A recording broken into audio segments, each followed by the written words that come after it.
चाहिँ साथी तरिका चाहिँ यसरी है, यसरी बनाउनु भयो भने खानालाई चाहिँ यति राम्रो हुन्छ। हुन त मान्छेले कसै चाहिँ फ्राई गरेर पनि बनाउँछन् तपाईँको होइन, र फ्राई गर्दा चाहिँ तपाईँको के हो भनेपछि तेल बढी लाग्छ होइन। यसमा चाहिँ तपाईँको खानालाई पनि राम्रो होइन, अब तेल पनि कम, अब तेल कम खाएपछि होइन शरीरलाई पनि राम्रो होइन। त्यो कारणले चाहिँ होइन यसको रेसिपी चाहिँ म अर्को भिडियोमा बनाउँदा होइन, र मैले चाहिँ भिडियो बनाउँछु भन्थेँ, फेरि अलिकति म यता काममा आज हतार थिएँ होइन, हतार भएर चाहिँ त्यो थोरै भिडियो बनाउन पाइएन कि।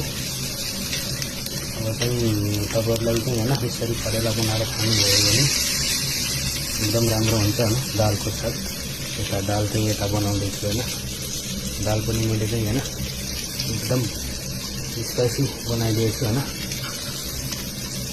करेला अब पाक्यो भने अब माछा चाहिँ मैले उता बनाएर राखिसकेको छु होइन। अब चाहिँ यो छ त्यो ल। हेलो मेरो फेसबुकमा भएका सम्पूर्ण साथीहरूलाई सबैजनालाई चाहिँ नमस्कार। यति मेरो भिडियो मन पऱ्यो भने लाइक कमेन्ट सेयर गरिदिनु होला, अनि नयाँ हुनुहुन्छ भने प्लिज फलो गरेर चाहिँ जोडिनु होला।